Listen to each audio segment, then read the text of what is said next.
Swanee reports tonight we haven't heard the last of him yet.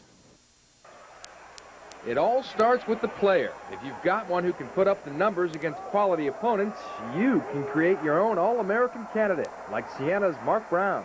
Once we realized how good Marc was, which came during his sophomore year when we went to the NCAA tournament, he had a great game against Stanford and got a lot of postseason recognition.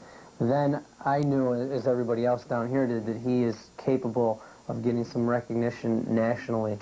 And that's when the promotion was launched. And since then, Dargenio has turned himself into a low-profile Don King, working night and day to showcase Showbiz.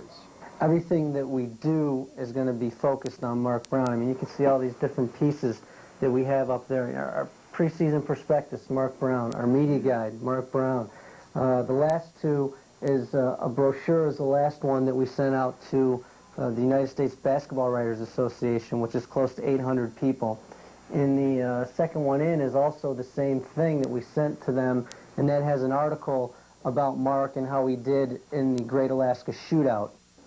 Dargenio admits his resources are limited at a small school.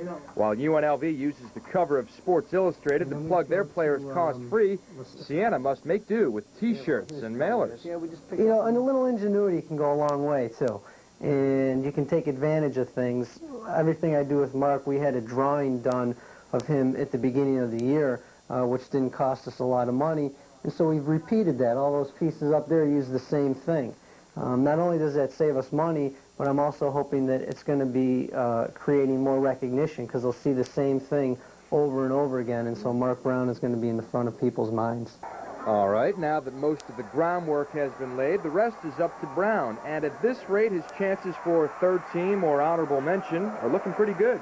I think if he continues to play the way he has and have outstanding games the way he has, he's averaging just over 20 points, about 6.5 assists a game. I think if he can continue that, if we as a team can have success too, because that's key. If we can have success and we can get some more exposure, if our season goes a little bit longer than expected, that's going to help him as well. I'm John Swantek, Big Board Sports. Okay, thank you, John, and that's it for this week's show. Our prayers and thoughts continue to be with our troops over in the Persian Gulf. NBC and Channel 13, of course, will provide you with the very latest information as the situation warrants. Have a good week, everyone.